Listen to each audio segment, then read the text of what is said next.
Charles Stepanov est ethnologue, maître de conférences à l'école pratique des hautes études et membre du laboratoire d'anthropologie sociale du Collège de France. Il est l'auteur de nombreuses publications sur les chamans, telles que Le chamanisme de Sibérie et d'Asie centrale, avec Thierry Zarcone en 2011. Lundi 21 octobre 2019, Charles Stepanov présentait à la librairie Ombre Blanche son livre « Voyager dans l'invisible, technique chamanique de l'imagination », paru dans la collection Les Empêcheurs de penser en rond, aux éditions La Découverte. Bien, bonsoir. Donc, nous avons le plaisir d'accueillir ce soir Charles Stepanov pour son ouvrage Voyager dans l'invisible, technique chamanique de l'imagination. Charles Stepanov est maître de conférence à l'école pratique des hautes études. Il était ici d'ailleurs pour une journée d'études avec les archéologues. On pourra peut-être aussi dire un mot de ses collaborations. Et il vient donc présenter son livre.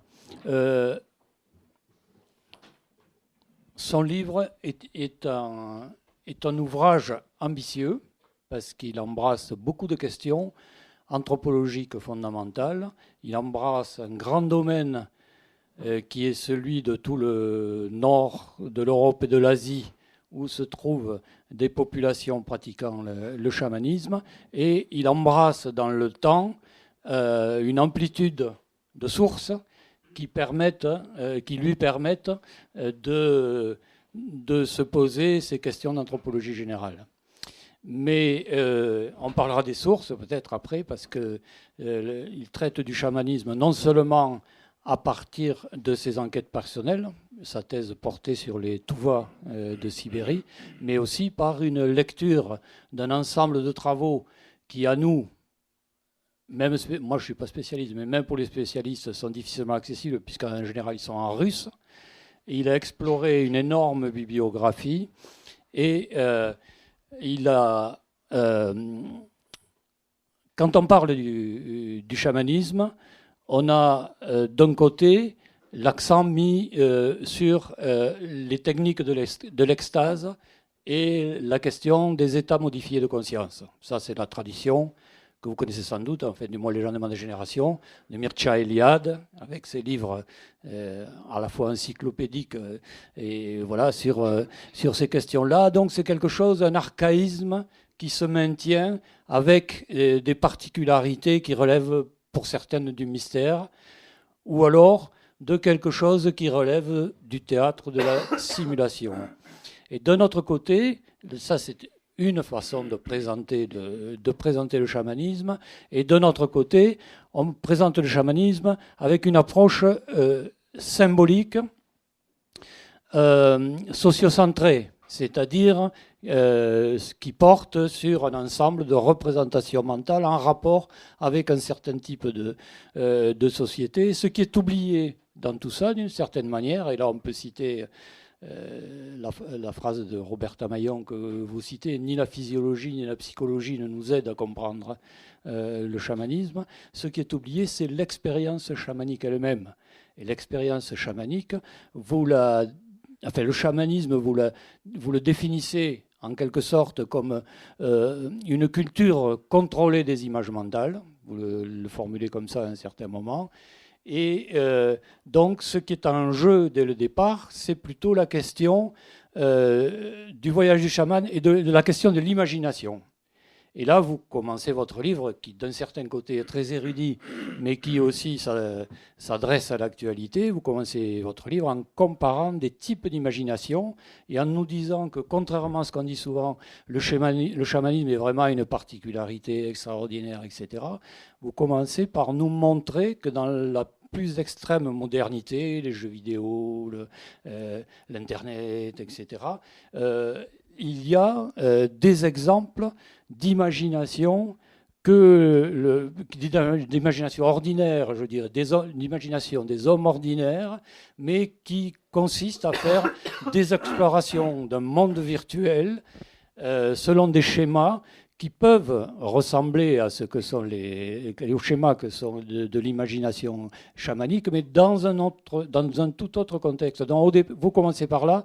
L'imagination, c'est une fonction que nous possédons, la fonction imaginaire, que l'on ne met pas assez en avant. Et dans le cas du chamanisme, à partir du moment où on la met en avant et on montre différents types d'imagination, différents régimes d'imagination, comme vous le dites, on commence à avancer dans une exploration de ce qui pouvait apparaître comme totalement étrange et qui nous renvoie aux interrogations actuelles sur les modes de pensée, sur la neuropsychologie, etc.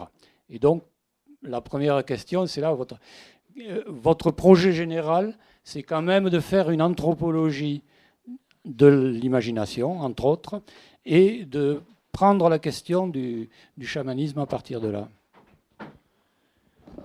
Oui, c'est ça, exactement. Merci beaucoup pour cette invitation et merci à tous pour votre présence. La question, oui, c'est d'essayer de comprendre qu'est-ce que c'est que le voyage chamanique. Alors, je ne sais pas si vous en avez une image ou pas, mais on a deux grosses approches voilà, que vous résumiez. L'une qui a consisté à dire que quand vous avez un chaman, alors c'est un spécialiste rituel, hein, peut-être certains ne connaissent pas cette notion, quelqu'un qui est responsable dans une société donnée d'accomplir un certain nombre de rituels et alors il les accomplit souvent avec un costume, avec un certain nombre d'objets qui incarnent sa position sociale. Et nous racontent les voyageurs, par moments, il s'excite, il tourne en rond, il danse, il chante, et il est censé s'en aller. Alors son corps reste là, mais une partie de lui-même est partie. D'après les récits, a posteriori, les chamans disent ben oui, je suis parti vers les nuages, vers telle montagne. Ensuite, je suis monté au premier ciel, au deuxième, troisième, etc. Jusqu'au 18e, ou même une chamane me disait qu'il y avait 77 ciels. Donc c'est tout un itinéraire très complexe. Bon, alors qu'est-ce qu'on fait de ça, nous, occidentaux? Donc il y a eu deux approches. Une qui a consisté à dire eh ben, il est en extase, c'est un délire, tout simplement. Il a des états modifiés de conscience, il se passe quelque chose où il perd le contrôle et il passe dans un autre monde. Bon. Et puis, deuxième approche, c'était de dire c'est du théâtre. C'est juste une tradition locale. Les gens font des expériences comme nous, on fait du théâtre. Eux, ils racontent des histoires de cette manière. Et en fait, dans les deux cas, il me semble qu'on perd de vue ce que nous montrent les neurosciences maintenant, c'est que le voyage mental, ça fait partie du patrimoine psychologique humain de chacun d'entre nous. Donc ce n'est pas des gens qui font semblant. Les neurosciences nous montrent que 50% du temps éveillé d'un individu normal, il se passe en dehors de l'ici et maintenant. C'est la rêverie, être dans les nuages. Alors non, on ne s'en rend pas beaucoup compte. Ça étonne beaucoup quand on dit 50%. On ne s'en rend pas compte parce que nous, on le vit mal. Hein, c'est propre aux traditions philosophiques et à la psychologie occidentale. Le fait d'être dans les nuages, c'est plutôt mal vu. C'est plutôt un défaut chez un jeune enfant. On va parler de distraction, on va souligner les dangers de rater la station de métro où on voulait descendre, d'avoir un accident de la route, évidemment, si on est dans la rêverie. Mais en réalité, c'est très important et c'est valorisé, au contraire, dans beaucoup d'autres sociétés. Par exemple, chez les Inuits, voyager dans la Lune, hein, si on veut être dans la Lune, c'est une disposition de certains enfants qui va être cultivée, encouragée, de telle sorte que ce genre d'enfant puisse accomplir des voyages de plus en plus immersifs vers la Lune et pour, de cette manière, jouer un rôle dans les relations de sa communauté avec la Lune, avec le cosmos, avec tous les habitants non humains du cosmos. Donc la question, quand on prend les choses de ce point de vue-là, nous sommes tous capables d'être dans la Lune. C'est qu'est-ce que les sociétés humaines font de cette capacité-là? Les neurosciences nous disent que c'est une des spécificités de l'humain, on est un animal imaginatif, extrêmement imaginatif. On a cette capacité extrêmement bizarre à sortir de la situation actuelle pour se projeter ailleurs. D'un point de vue évolutif, c'est assez curieux. Ça peut paraître même inadapté. Il vaut mieux être vigilant, il vaut mieux surveiller tout le temps s'il n'y a pas un prédateur qui me menace, s'il n'y a pas une proie que je peux attraper. Or nous, c'est le cas la moitié du temps, et puis l'autre moitié, on s'évade. Donc, on s'est posé la question à quoi ça sert. Probablement que c'est quelque chose qui nous fait humains profondément. Et en plus, on a la capacité totalement unique de partager ces voyages mentaux. C'est là qu'intervient le social. Comment les sociétés humaines font partager des voyages mentaux. C'est ça qui m'a occupé dans ce livre, en prenant un certain nombre d'exemples à partir d'ethnographies détaillées, comment les sociétés de Sibérie, un petit peu d'Amérique du Nord, un peu de Mongolie, eh bien, ont développé des méthodes pour partager des expériences collectives, d'action dans des espaces virtuels. Voilà. Le détail est dans le livre. Et ce personnage donc du chaman, il va avoir une fonction très importante dans cette exploration imaginative ou cette imagination exploratoire. Mais par comparaison, parce que là vous travaillez sur un arc énorme du point de vue spatial, hein, si on se rend compte de... je ne sais pas, il y a la Yakoutie simplement, ça correspond à l'espace de l'Inde, même si il y a 1000 fois moins d'habitants. Dans ce dont on parle, c'est des petites populations dans des espaces énormes. Et donc la difficulté, c'est d'aller rechercher dans cet immense espace ce que l'on peut retrouver de constant ou non par rapport à cette fonction. Et là, sur la fonction du chaman, et surtout, comme vous voulez dire, le rapport des gens ordinaires des sociétés avec le chaman, par comparaison, vous mettez en avant deux modèles qui deviennent très importants pour comprendre ce qui se passe dans le chamanisme.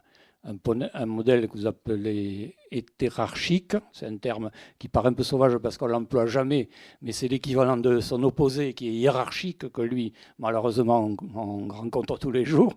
Et donc ces deux modèles, ils correspondent à deux types, parce que voyager par l'imagination, voyager dans un monde virtuel, ces personnages peuvent le faire, mais ce qui est très important, c'est qui partage, vous venez par de partage, qui partage ce voyage et qui peut y intervenir ou qui est simplement d'une imagination contemplative, comme vous dites, c'est-à-dire qui va le recevoir comme on regarde un film ou comme... voilà. Et donc cette différence, elle est aussi la différence entre deux rituels, celui que vous appelez de la tente sombre et le rituel de la tente claire. On pourrait partir de la tente sombre pour comprendre. Oui, c'est ça. Oui, alors, pour resituer l'enjeu théorique, je disais, l'homme, c'est un animal imaginatif. Alors, qu'est-ce qu'on perd quand on perd notre imagination? C'est un peu ça la question. On perd peut-être une part des capacités de chaque individu à se projeter dans des mondes, à créer finalement des mondes différents. Mais ce n'est pas seulement ça, c'est aussi un enjeu écologique, ce que j'essaye de développer dans le livre. L'idée, c'est que cette puissance imaginative, elle a été capitale dans l'évolution de notre espèce, dans la construction d'un rapport particulier à l'environnement. Donc c'est pour ça que je parle d'écologie de l'imagination. Au cœur de notre rapport au réel, il y a de l'imagination. Ça, c'est pour balayer l'opposition classique qu'on a dans notre philosophie depuis les Grecs entre imaginaire d'un côté et réel de l'autre. Si on examine attentivement ce que nous disent la psychologie, les neurosciences, notre rapport au réel, il est nourri d'imagination. Et donc, en particulier, notre rapport aux entités non humaines du vivant et du non-vivant aussi, les montagnes, les rivières. Pour se représenter la vie mentale d'une rivière, il faut travailler l'imagination. Pour se représenter la vie sociale à l'intérieur d'une forêt, il faut une imagination exploratoire particulièrement riche et stimulée. Et donc, l'imagination va nourrir le rapport de chaque individu à son environnement à chaque instant.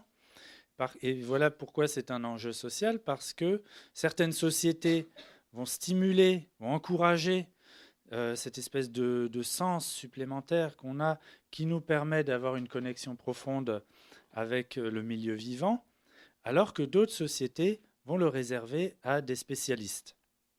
Donc dans ce deuxième cas, nous avons une délégation de quelque chose qui est fondamental dans le rapport de chaque individu au vivant, le fait de pouvoir se projeter dans le monde des animaux, d'explorer la psychologie des montagnes, des arbres. Eh bien, ça va devenir réservé à des personnages comme des grands chamans. C'est ce contexte-là que j'appelle hiérarchique. Parce qu'on a une division du travail qui fait que certains augmentent dans la mesure où d'autres descendent en compétences. Alors, l'autre monde, alors je n'ai pas appelé égalitaire parce qu'en réalité, il ne se passe chez les humains des situations égalitaires. On crée sans arrêt des différences entre nous parce que les individus sont tous différents, parce qu'il y a des différences de compétences entre les niveaux d'expérience, entre les classes d'âge. Dans toute société humaine, il y a des gens plus expérimentés, plus savants que d'autres. Et dans les sociétés avec des chamans, donc, il y a nécessairement une forme de spécialisation. Mais ce qui change, c'est l'interprétation que la société elle-même donne à ces différences. Est-ce qu'elle les voit comme quelque chose de rigide qui va séparer les gens entre des catégories aux frontières infranchissables? Ça, c'est la hiérarchie. Ou bien est-ce qu'elle fait de ces différences de compétences juste des positions qui peuvent être interchangeables, dans lesquelles on va momentanément assumer une fonction supérieure aux autres, et puis ça sera le tour d'un autre. Ça, c'est ce qu'on appelle l'hétérarchie. Ce n'est pas de l'égalité, puisqu'il y en a un qui est plus haut que les autres, mais simplement c'est à tour de rôle. Donc, c'est tout simplement ça, l'hétérarchie.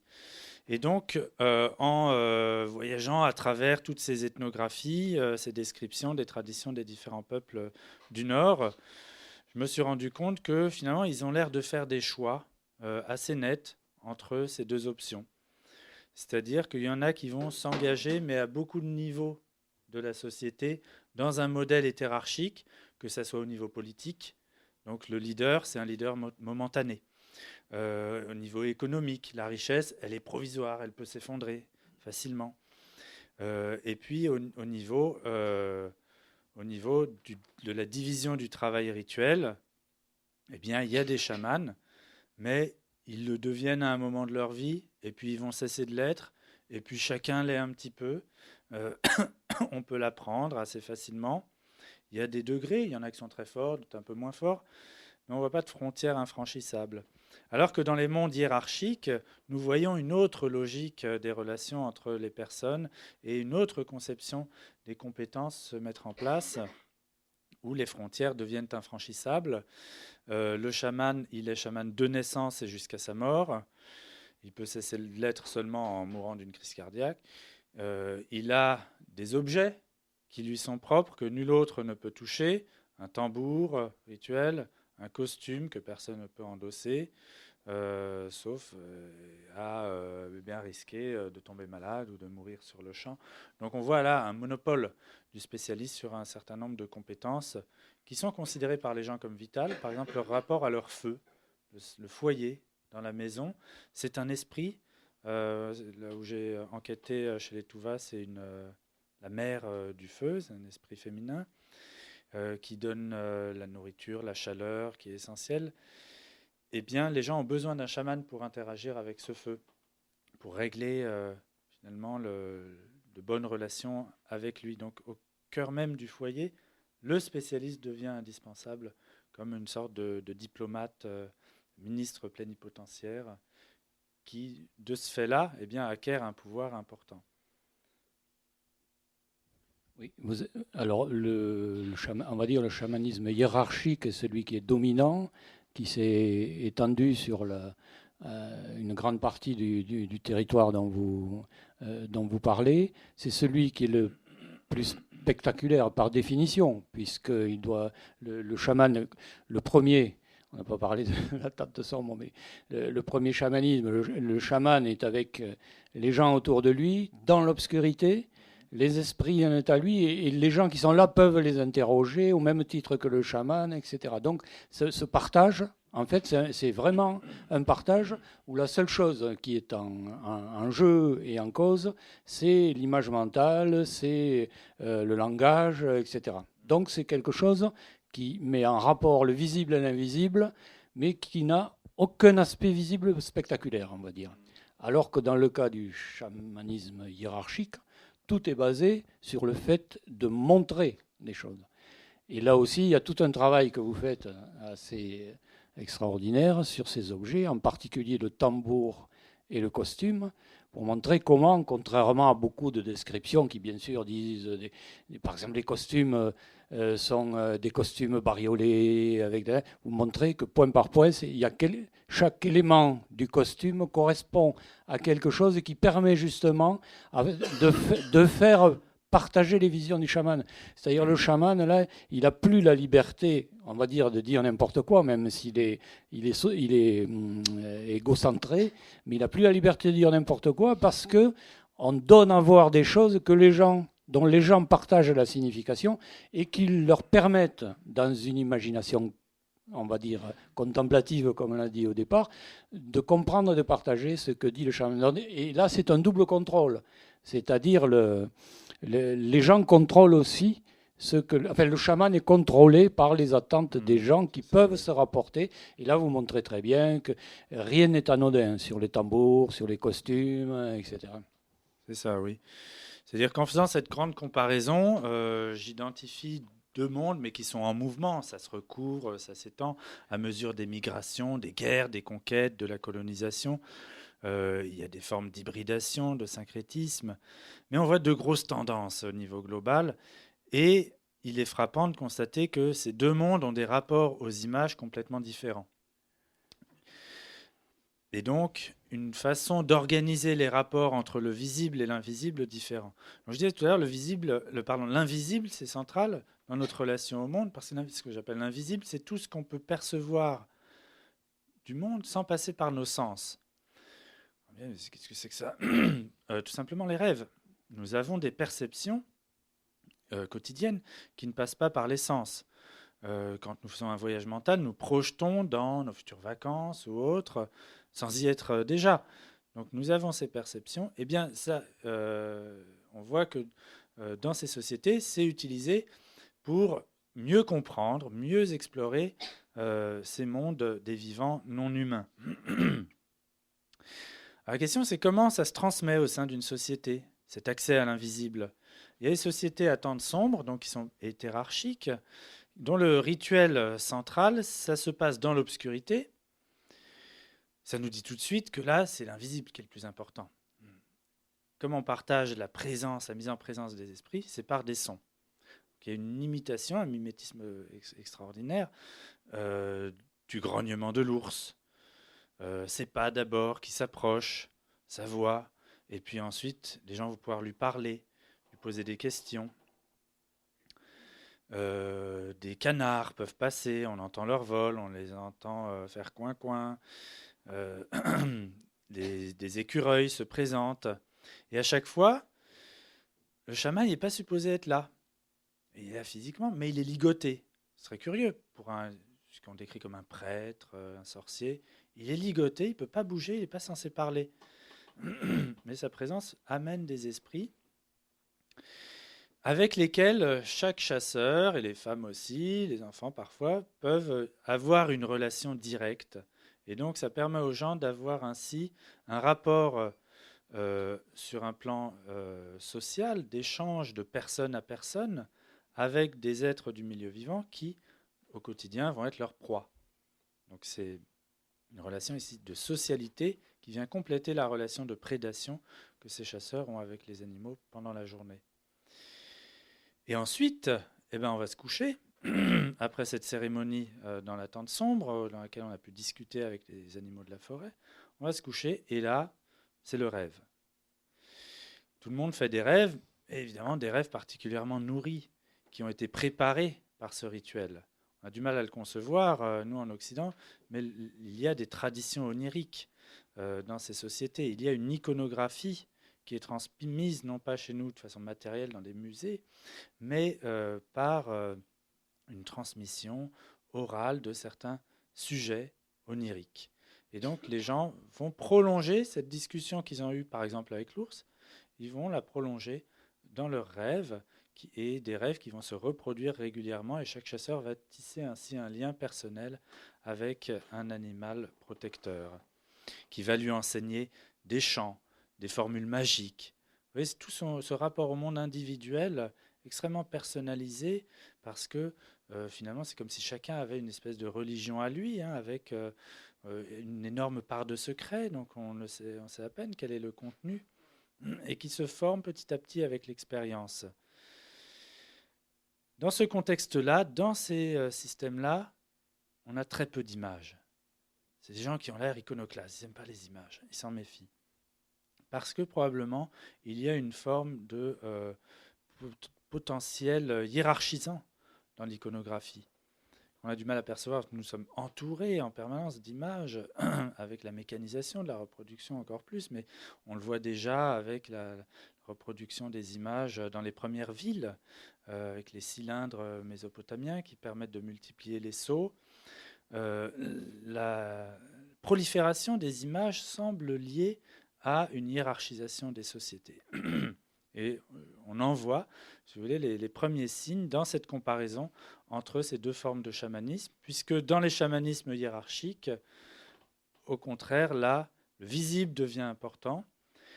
Les chamans portent des costumes avec des dizaines de figurines qui représentent des esprits, qui sont ordonnés selon un schéma cosmique vertical et latéralisé. Tout ça se reproduit également à la surface des tambours, sur lesquels sont peintes des dizaines de petites figures, également aussi extrêmement ordonnées. Et ces différents cosmogrammes, c'est-à-dire ces figurations de l'univers, viennent guider l'exploration mentale du chaman. Donc nous avons là une mise au pas, en quelque sorte, du rêve, selon un modèle traditionnel hérité, et qui doit être transmis de façon contrôlée. C'est là que, vous voyez, très clairement, l'image matérialisée vient stimuler, mettre sur des rails l'accès à l'invisible. Oui, mais alors ces images, aspect très important de votre analyse, elles sont agies. Par exemple, le tambour. Vous racontez, il me semble, vous êtes rentré dans un musée, vous avez regardé un tambour chamanique. Et puis voilà, vous voyez des images de reproduction qui renvoient à certaines représentations. Et puis vous prenez ce tambour, vous rentrez la tête à l'intérieur, et par transparence, vous voyez l'autre côté du tambour. Et donc vous vous mettez dans la position dans laquelle se trouve le chaman qui va voyager. Et là, bon, ça peut être un peu rhétorique, mais là vous comprenez qu'en fait on ne peut le comprendre. Ces images, ce n'est pas un ensemble, une iconographie fixe, etc. C'est un usage dynamique des images et de l'imagination. Et on ne peut comprendre ce qui se passe qu'en étant dans cette position dynamique et vivante du chaman qui, quand on dit le tambour est un guide pour le voyage, là on comprend, enfin vous nous expliquez pourquoi c'est un guide, c'est parce que ces images fixes, il va les animer, le rituel va consister à les animer, à chevaucher le tambour, à se mettre à l'intérieur. C'est ça.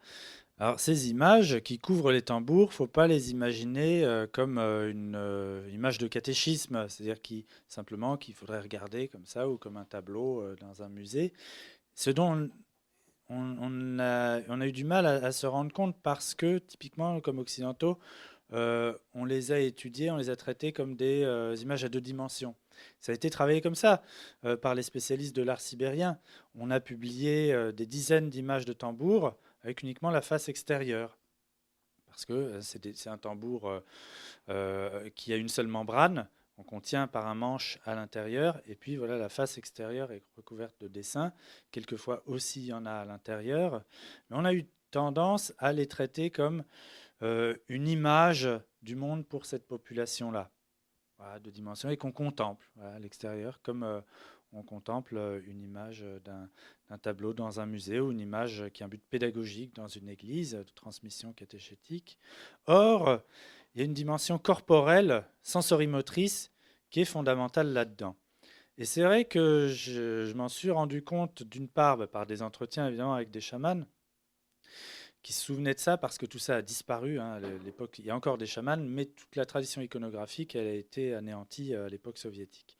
Donc c'est compliqué d'essayer de comprendre à quoi ça servait. Il faut reconstituer un peu tout ça. Il y a un côté un peu archéologique dans l'enquête. Heureusement, on a des informateurs qui s'en souviennent. Et puis, il faut manipuler les objets aussi pour comprendre à quoi ça sert. Et il y a ce moment où moi, j'avais l'habitude dans les musées, il y en a à Paris, au Quai Branly, des tambours chamaniques, et en Sibérie, et de les regarder de l'extérieur comme j'avais vu faire dans les livres. C'est-à-dire regarder la membrane de l'extérieur, voir les dessins, faire des photos, mais les éclairer au maximum. Et puis, je me suis rendu compte que la peau d'un tambour était transparente et que, en fait, quand on met face à la lumière, on voit toutes les images. Et là, je prenais la position du chaman, de l'utilisateur, et pas de l'observateur extérieur. Alors, c'est quand même important de se dire, c'est un tambour, c'est fait pour le chaman, donc il faut se mettre à la place du chaman pour comprendre comment ça marche. Et lui, qu'est-ce qu'il voit? Eh bien, il est face à un feu, il est assis au début du rituel, assis par terre, face à un feu. Donc une image comme ça, chancelante, va se former par l'éclairage du feu, par transparence. Et là, il met la tête, on le sait très bien, il met la tête à l'intérieur du tambour et il coupe toute la vision qu'il a de la scène extérieure. Il ne voit plus le public. Il bat du tambour, donc il va couper aussi les afférences sonores. Il entre là, vous voyez, dans un monde qui est séparé de la scène rituelle. Et ce monde va être peuplé de ces petits chevaux qui passent, ces biches, ces cerfs, ces arcs-en-ciel, ces arbres, ces différents oiseaux qui sont juste devant ses yeux. Or, ce qui a longtemps intrigué les ethnologues, c'était que ces figures, elles ont un certain ordre récurrent. Et on le voit depuis le XVIIIe siècle, dans certaines traditions, on a les arbres toujours d'un côté, les cavaliers toujours de l'autre. Pourquoi ? On ne pouvait pas l'expliquer. Quand on prend en compte une approche sensorimotrice, on se demande comment ces images-là, il les perçoit, comment elles se mettent en lien avec la latéralité de son corps, sa gauche, sa droite. On voit qu'il y a des associations qui sont créées et que ce n'est pas par hasard que les arbres sont du côté, de son point de vue, du côté gauche, parce qu'il a en main justement le bouleau qui sert de manche au tambour dans sa main gauche, alors que de la main droite, il accomplit des mouvements avec le battoir qui imite un cavalier. Il fait le bruit des sabots. Et justement, le cavalier, il est représenté sur le tambour du côté de sa main droite. Donc il y a une correspondance. Ensuite, il y a énormément d'évocations qui sont tirées de ça, d'associations cosmiques avec la latéralité du corps, qui vont donner une signification particulière au mouvement que le chaman fait quand il tourne sur sa gauche ou quand il tourne sur sa droite, quand il se lève et quand il se baisse. Bref, c'est tout le corps, tout le schéma corporel qui devient support d'un schéma cosmique et qui est compris par l'assistance. Tous les gens partagent cette mise en correspondance du microcosme du corps avec le macrocosme. Et ils peuvent interpréter ainsi les différents mouvements du chaman qui nous paraissent de la transe, des trucs incohérents, et qui en fait sont un système signifiant extrêmement riche. Voilà, ça c'est les outils qui permettent dans ces sociétés de partager des expériences imaginatives, de se projeter ensemble dans un voyage cosmique. Oui, l'autre exemple que vous donnez longuement et de manière très intéressante, c'est celui du costume du chaman. Parce que le chaman, c'est un corps, c'est un esprit, bien sûr, mais c'est un corps et la question du costume est fondamentale. Pas simplement pour cet ensemble d'objets qui viennent s'y ajouter, mais par exemple la question du plastron et de l'apparition du squelette même du chaman projeté visuellement sur l'avant de son corps. C'est ça. Il y a une certaine iconographie récurrente à travers des régions extrêmement éloignées. C'est tout à fait intriguant parce qu'on trouve une iconographie commune dans les différentes régions christianisées. Donc, il y a une institution qui volontairement transporte et se charge de l'enseignement, de la transmission de ces symboles chrétiens, le crucifix par exemple. Or, dans le chamanisme, ça n'existe pas. On n'a pas des écoles de chamans, il n'y a pas de séminaire, il n'y a pas d'examen, il n'y a pas d'investiture telle qu'on pourrait l'imaginer comme la consécration d'un prêtre ou d'un lama dans le bouddhisme. C'est plutôt les lamas boutiques, qui pourraient être comparés, on est dans quelque chose de tout à fait différent. Donc quand on voit des récurrences sur des milliers de kilomètres, depuis l'Arctique jusqu'à la Mongolie, depuis la Mongolie jusqu'au fleuve Amour, jusqu'au Pacifique, on se dit là, il y a quelque chose de solide, ça doit être signifiant. Et parmi ces récurrences, on voit une image du corps du chaman porté par le chaman lui-même. C'est sur le plastron, c'est une pièce de tissu qui couvre la poitrine. Et là-dessus, nous voyons représenter des côtes, un sternum, et souvent un grand cercle au milieu du sternum, ou bien au niveau du nombril. Parfois, les seins sont représentés. On le trouve sur des pétroglyphes, pas très très anciens, mais on a d'époque historique, XVIIe siècle. Après, si on cherche ce schéma-là d'un corps humain dont on voit par transparence le squelette, on en voit apparaître à l'âge du bronze dans ces régions-là. On peut se demander, est-ce que c'est un rapport avec le chamanisme de type hiérarchique ou pas. En tout cas, nous avons dans cette région, depuis très longtemps, cette image et qui peut être mise en rapport avec ce que les gens nous disent sur le corps du chaman. Pourquoi on voit le squelette du chaman? Justement, le chaman, c'est quelqu'un qui a un squelette différent des gens ordinaires. Moi, sur mon terrain, les gens disaient le chaman, il a un squelette blanc, alors que les humains ordinaires, ils ont un squelette noir. C'est là-dedans que réside son pouvoir. Alors, noir un peu plus sale, quoi.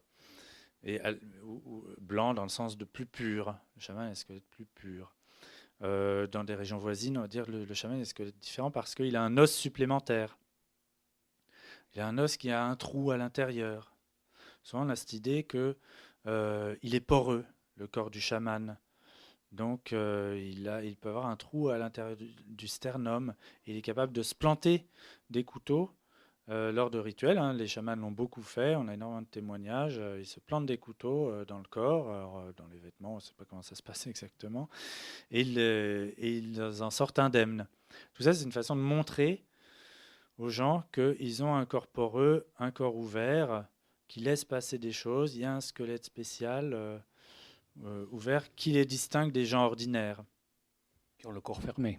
Voilà, qui ont plutôt un corps fermé. Donc là, on est bien dans un contexte hiérarchique, fondé sur l'idée que le spécialiste, il est fondamentalement différent de chacun par son corps, par essence, par une nature, une structure de son corps innée qui est inchangeable, et donc il est inutile d'espérer devenir chaman si on ne l'est pas de naissance.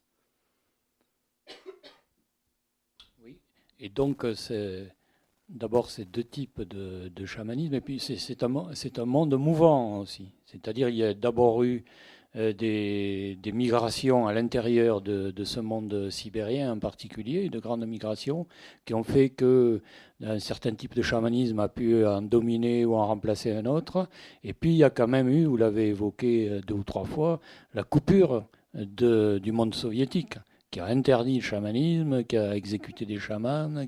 Et donc comment aujourd'hui on peut revenir sur ces périodes du XXe siècle, où il y a beaucoup de descriptions du XVIIIe, la fin du XIXe, début du XXe, et puis cette coupure avec un chamanisme interdit. Oui, on n'est pas dans un monde éternel, on n'est pas avec le chamanisme projeté dans la préhistoire. On est dans des sociétés qui sont en changement permanent, qui changent beaucoup plus que nous. En fait, si vous regardez la répartition des ethnies fin XVIIe, début XVIIIe siècle en Sibérie, ça n'a presque rien à voir avec aujourd'hui. Alors que c'est comme si on trouvait maintenant des Français en Scandinavie. Nous, on est quand même la répartition des États-nations est très très stabilisée depuis déjà de nombreux siècles. Là, ça change et ça continue de changer. On a une expansion séculaire des peuples turco-mongols, des Yakoutes notamment, et une assimilation d'autres populations. Les Évènes, par exemple, tunguzophones, sont en train de devenir yakoutophones actuellement et adoptent la langue, mais aussi le mode de vie. Donc on a d'un côté des groupes qui sont en expansion géographique, démographique, ils ont une super natalité en plus, économique, ils sont riches, et d'autres populations qui sont en déclin, qui sont au bord de la disparition, qui au niveau linguistique ont perdu leur langue, qui ont été ravagées par les épidémies au moment de la colonisation, par la variole, par la tuberculose. Et précisément, ce que je propose comme grille d'analyse en termes de hiérarchie, hétérarchie, ça permet de mieux comprendre ce qui se passe en termes de relations entre les populations. C'est une question fondamentale de savoir, une fois qu'on a posé, vous voyez, cette différence entre ces deux mondes, un monde hétérarchique, plutôt égalitaire en gros, et un monde hiérarchique, comment on passe de l'un à l'autre? Est-ce qu'il est possible une fois qu'on a été hiérarchique, de redevenir hétérarchique?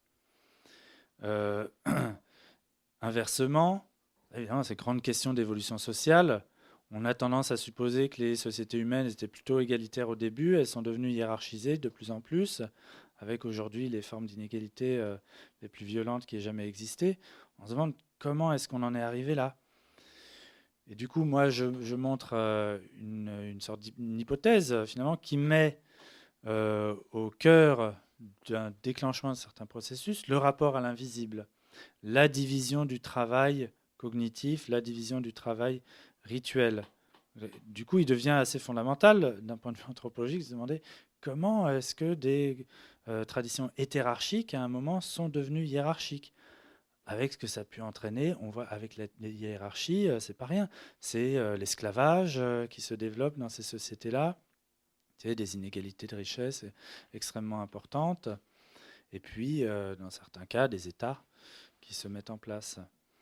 Donc, voilà, la problématique de l'histoire, la transformation est tout à fait importante et je compte continuer de la développer par d'autres comparaisons, notamment avec le monde nord-américain, où nous voyons des transformations, des passages aussi, plutôt de l'égalitaire vers l'inégalitaire, de l'hétérarchique vers le hiérarchique. Mais il y a aussi la question du passage inverse. Et c'est là que finalement le rouleau compresseur soviétique joue son rôle, où l'URSS, c'est un projet égalitaire, c'est un projet révolutionnaire.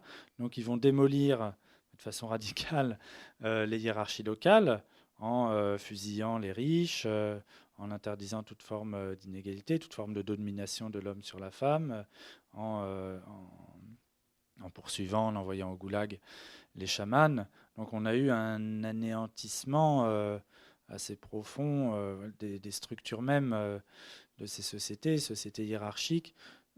Mais évidemment, les sociétés égalitaires ne s'en sont pas mieux tirées. Au contraire, elles ont encore plus été chamboulées. Finalement, celles qui ont le mieux résisté, c'est celles qui ont réussi à maintenir et à faire ressurgir une forme de hiérarchie. C'est dans ces sociétés-là qu'on voit encore des chamans. Alors que des rituels de type temps sombre, des chamans hétérarchiques, ça n'existe plus du tout. Il n'y en a pas du tout de traces. Mais on voit des reconfigurations où, en revanche, par contre, ce qui est de l'ordre de l'individuel, du rêve, c'est redevenu important avec la chute de l'URSS. Ce qu'a montré Rane Willerslev, par exemple, collègue danois, qui a travaillé chez les Yukagir dans l'Arctique. L'URSS disparaît, il n'y a plus d'État, il n'y a plus de salaire, il n'y a plus de ferme collective.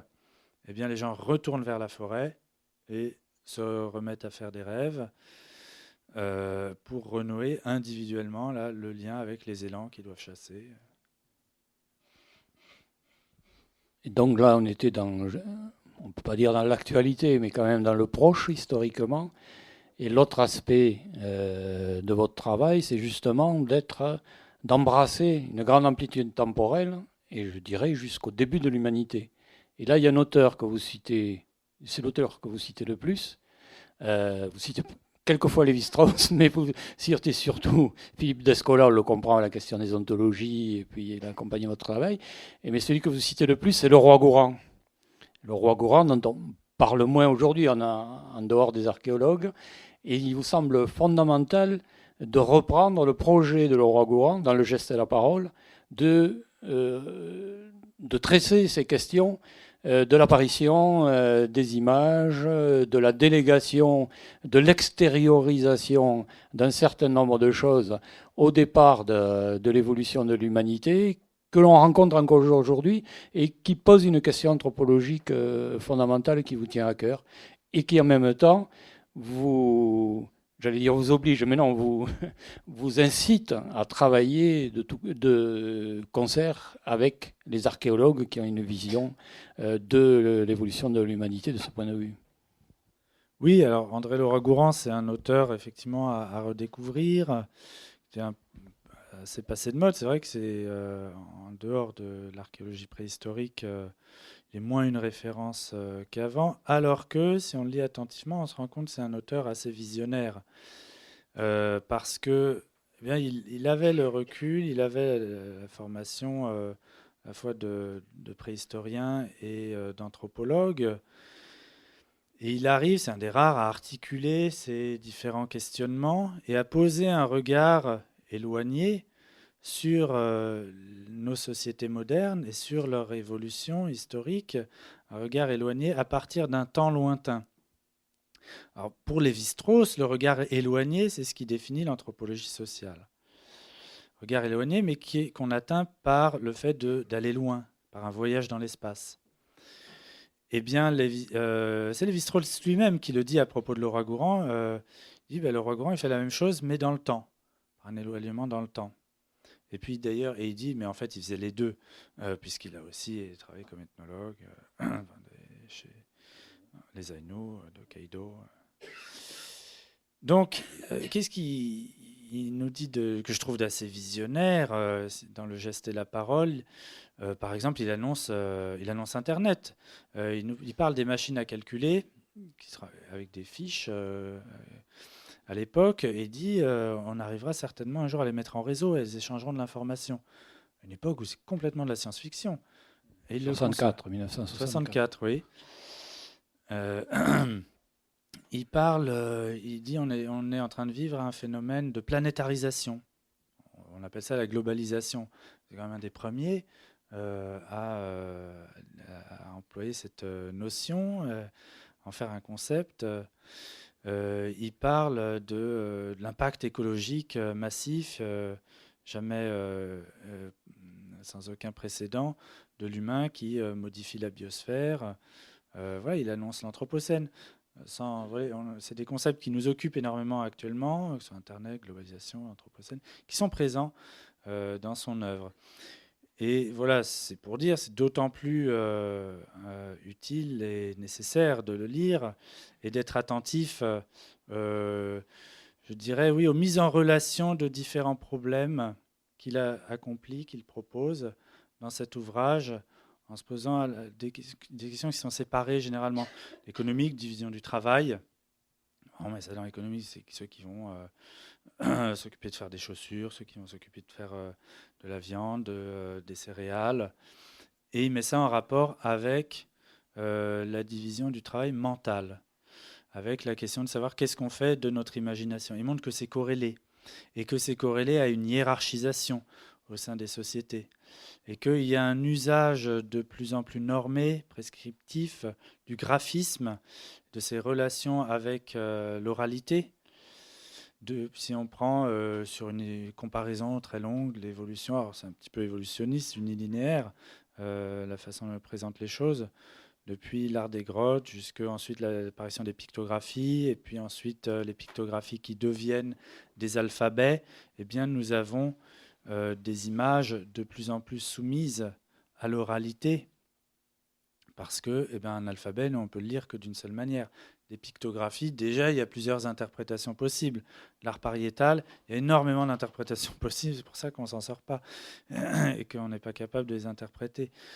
Donc, l'image est de plus en plus soumise à la transmission d'un message particulier. Et ça fait écho avec des travaux de collègues comme Pierre Deléage, qui a travaillé sur l'apparition de systèmes d'écriture, il a ça, des pictographies, qui ont pour but de fixer des champs. On voit dans beaucoup de sociétés, à un moment, quand une société décide qu'un certain type de contenus oraux doivent être transmis tels quels de génération en génération, parce que ça donne accès à un certain type de pouvoir sur le milieu environnant et sur les humains, alors on va essayer de mettre en place des outils qui vont être iconographiques.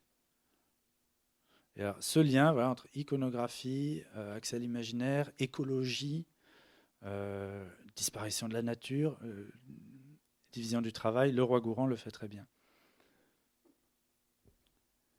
Bien, merci. On va peut-être laisser le public poser des questions. Moi, j'en ai alors une petite dernière qui m'intrigue. Qui est, voilà, vous n'employez quasiment jamais le mot religieux, religion, spécialiste du religieux. Voilà. Ces termes sont absents de votre, quasiment absents de votre. C'est-à-dire le chaman, on pourrait dire c'est un virtuose du religieux. C'est pas du tout le terme religion et les religieux n'est pas du tout présent. Oui, alors, comme vous savez, en anthropologie, on est souvent gêné par la notion même de religieux, parce qu'il faudrait l'opposer à quoi? Ça voudrait dire qu'il existerait un domaine laïque. Et il est clair que là, avec une opposition entre religion et laïcité, entre ce qui est du profane et du sacré, en réalité, nous projetons un dualisme qui est tout à fait propre à notre histoire européenne et plus particulièrement à l'histoire française, obsédée par la notion de laïcité et de séparation.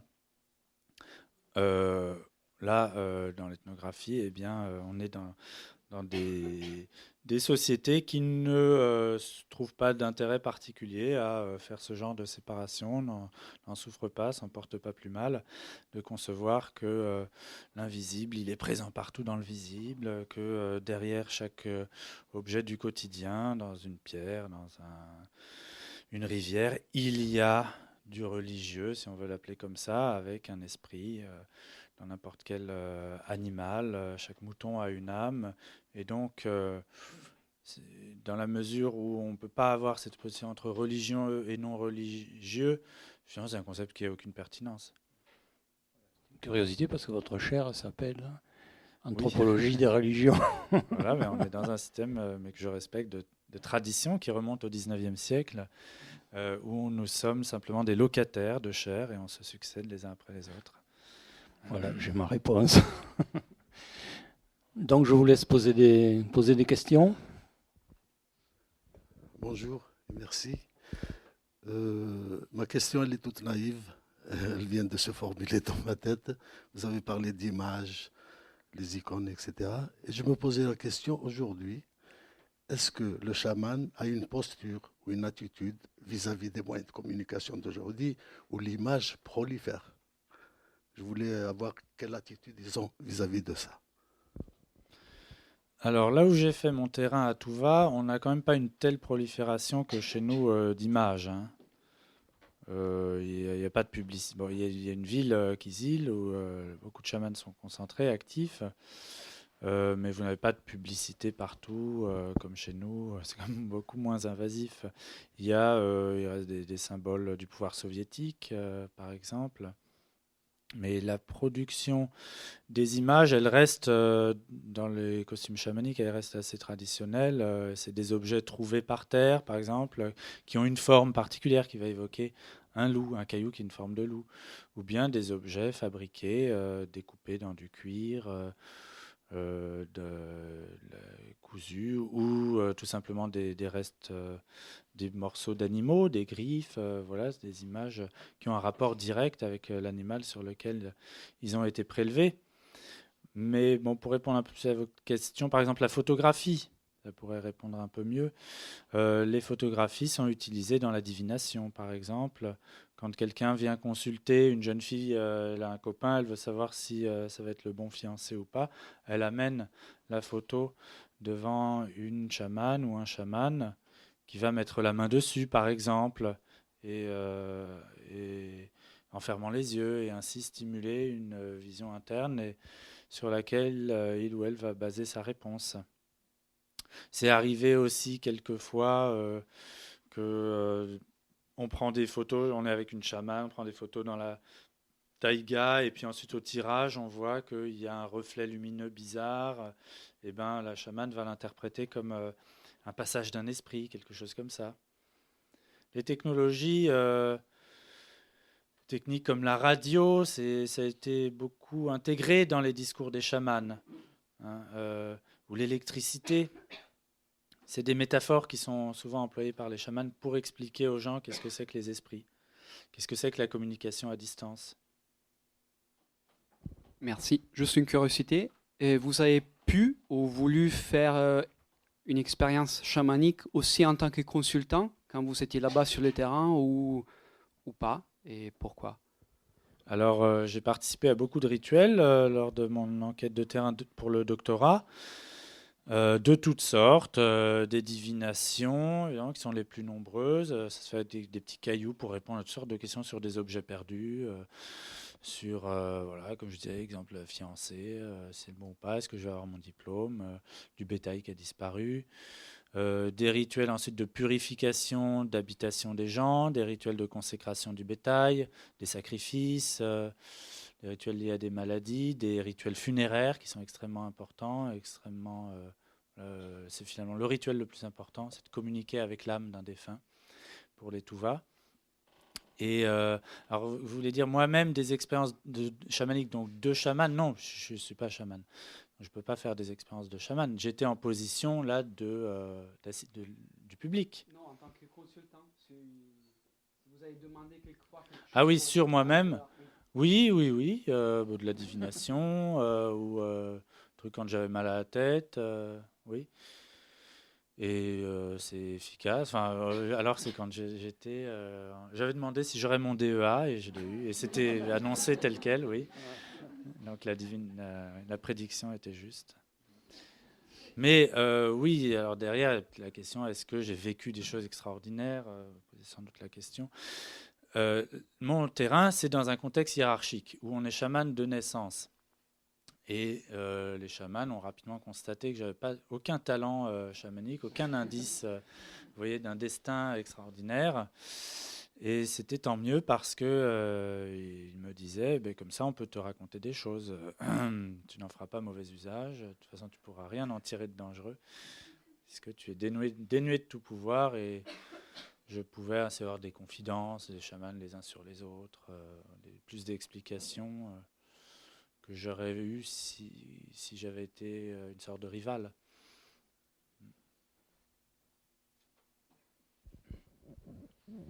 Oui, j'aurais voulu savoir quel avenir, selon vous, ont ces cultures chamaniques.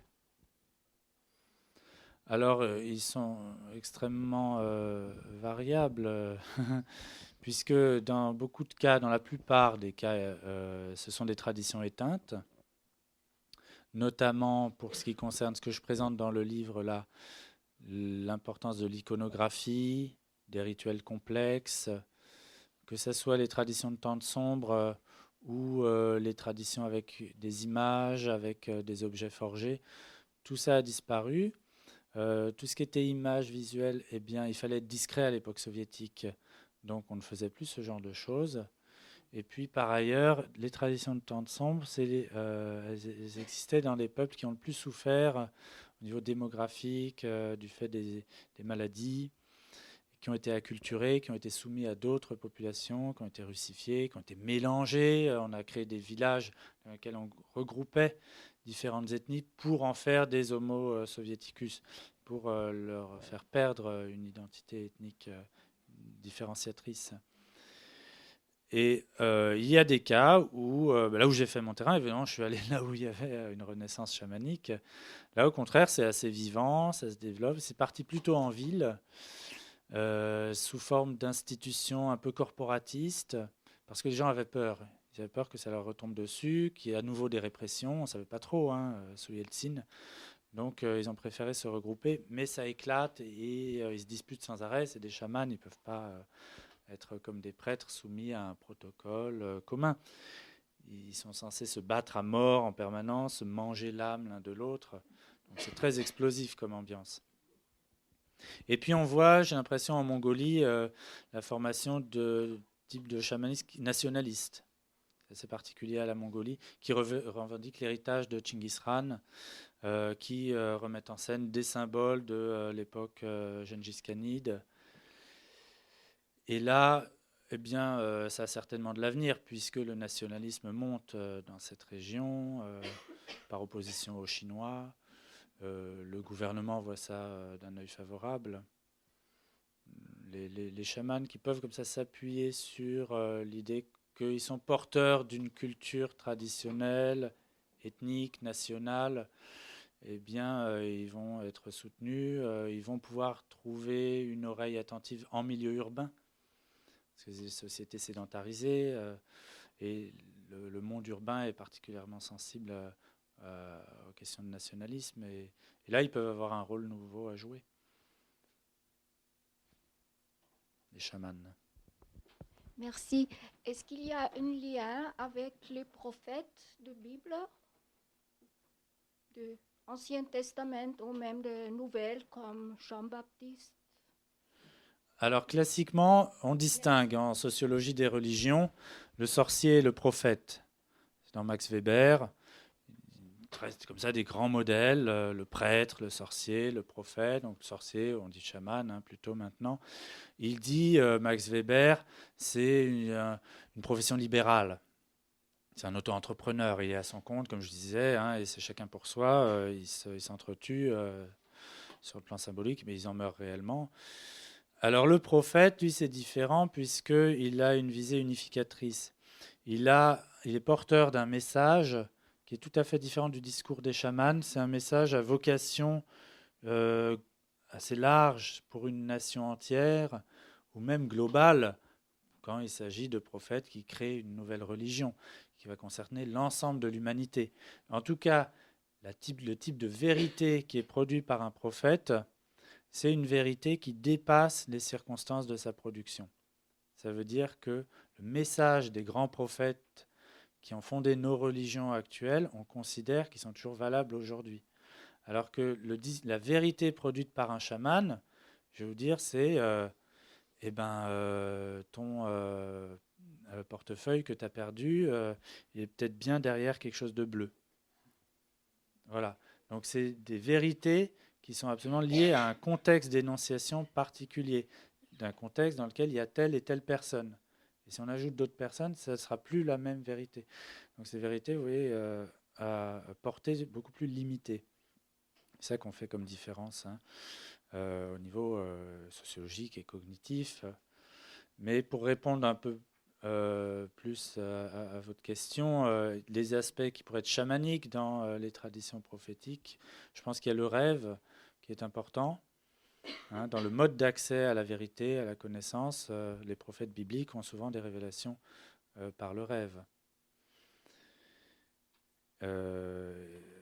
Après, des rituels, disons des formes de guérison. On peut dire que dans le christianisme, dans l'action de Jésus-Christ, il y a des aspects chamaniques.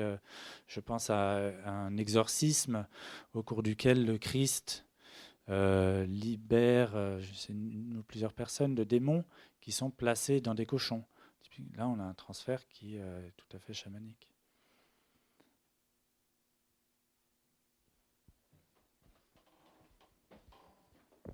Dans ma génération, c'était Castaneda, l'herbe du diable, la petite fumée, qui a complètement lancé une image du chamanisme assez heureuse qu'elle a avec des mouvements esthétiques. Comment situez-vous cette passion qu'il y a eu à ce moment et qui est apparemment retombée? Moi, on me dit que ça redevient à la mode, le chamanisme. Je ne sais pas. Je n'ai pas les statistiques. Ça va, ça vient. Je peux vous dire que c'était à la mode fin XVIIIe siècle en Russie, à Saint-Pétersbourg. Les familles aristocratiques invitaient dans leurs appartements des chamans bouriates qu'on faisait venir de Sibérie pour mener ensemble des rituels. Et puis, à tel point que l'impératrice Catherine II a écrit une pièce de théâtre qui s'appelle Le chaman sibérien, pour dénoncer ces pratiques qu'elle trouvait mystiques, ridicules. Elle était plus attachée à une vision des Lumières, de Prasvishenie. Donc ça va, ça vient. Alors, Enfin, c'est connu, c'est lié à un intérêt pour les drogues. Et j'ai plein de gens qui font des stages d'ayahuasca en Amazonie. C'est lié à la quête personnelle. Bon, ce qui est intéressant, c'est un sujet en soi, hein. Qu'est-ce que l'Occident va piocher dans les traditions exotiques chamaniques? Il prend certaines choses, il n'en prend pas d'autres. Alors, l'Occident, il est très centré sur l'interne de la personne, sur le cerveau, sur des expériences intimes, et c'est lié à une vision de l'individu comme une entité fermée sur elle-même. Et c'est très différent des usages du talent chamanique dans les sociétés où quand il y a un individu qui a un talent comme ça, on se demande avec quoi il va nous connecter, comment il va nous connecter avec notre environnement immédiat, avec la lune ou avec les rivières. Les chamans occidentaux, il y a Corinne Sombrin, certains connaissent peut-être, il y a un film qui sort sur elle, avec Cécile de France qui joue son rôle. Eh bien, elle est très tournée sur qu'est-ce qui se passe dans mon cerveau. C'est ça qui l'intéresse. Je fais des transes, donc je suis chamane, donc il y a des choses spéciales dans mon cerveau, et donc elle va consulter des neuroscientifiques qui lui font passer des électroencéphalogrammes, et ils en tirent des résultats et ils disent voilà, on comprend mieux maintenant le chamanisme. D'un point de vue anthropologique, je ne sais pas si on comprend vraiment mieux quelque chose. En tout cas, on voit mieux qu'est-ce que l'Occident il fait du rapport à l'invisible. Il a du mal. Vous présentez les chamans comme qui ont un pouvoir inné, si je comprends bien au départ. Alors là où j'ai fait mon terrain. Oui. Ensuite, qui sont très en opposition les uns avec les autres. Du coup, et en même temps, il me semble des pratiques quand même assez codifiées pour que l'imaginaire des spectateurs puisse quand même rentrer là-dedans. Donc je me demande, est-ce qu'il y a une transmission quand même qui existe de chaman à chaman ou une forme d'initiation?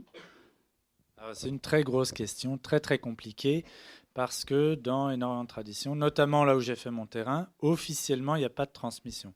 Je me demandais ce que j'ai fait quand j'étais débutant, étudiant. Bonjour madame, expliquez-moi comment vous êtes devenu chaman. Déjà elle est offensée, mauvaise question. Elle n'est jamais devenue chamane puisqu'elle est née chamane. Comment vous avez appris? Je n'ai pas appris.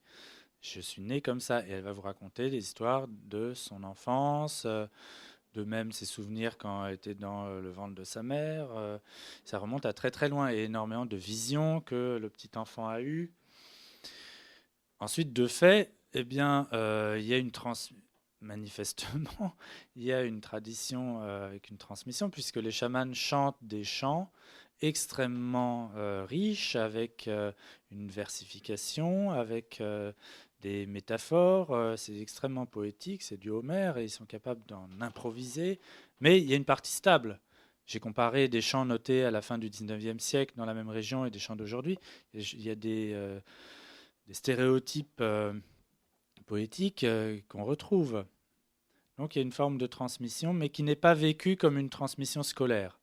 Donc on rejette absolument tout dispositif de type initiatique, où il y aurait un maître et un disciple.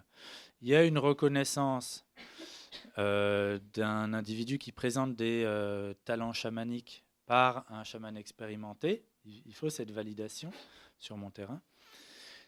Et ça va se faire sur l'observation, sur ce qu'on dit et sur sa généalogie.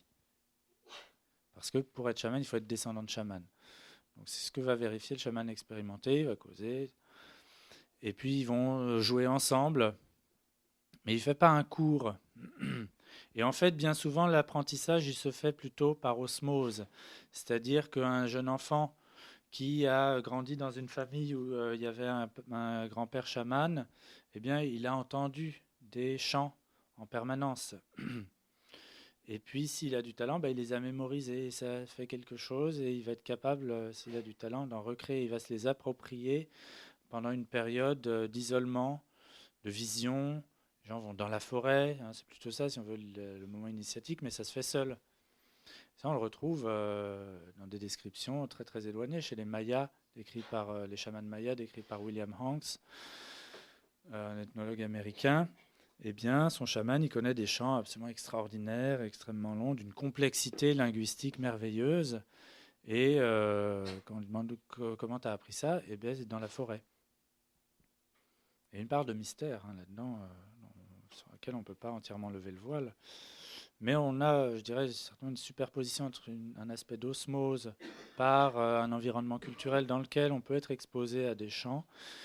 Et puis, ça ne suffit pas. Ce n'est pas basé uniquement sur la mémoire, c'est basé sur des expériences intimes qui se passent dans des moments d'isolement dans la forêt.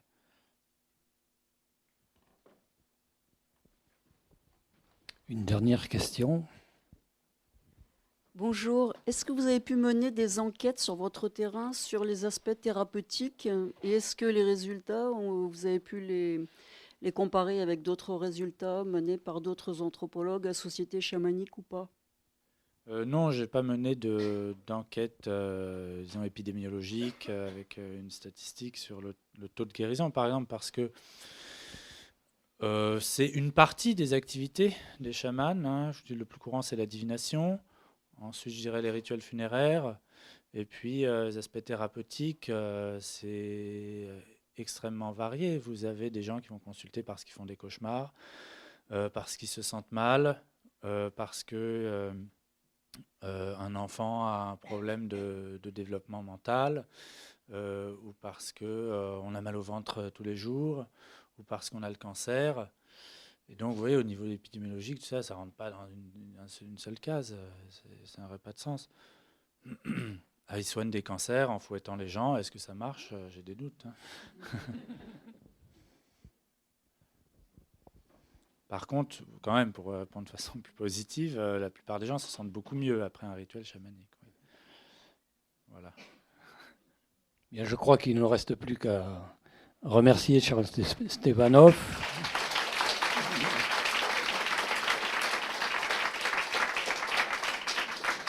Je crois que le livre est là, si vous intéresse. Voilà, il y a un livre qui est à la base de notre conversation, donc il vous attend. Et merci d'être venus si nombreux. Je pourrais en faire.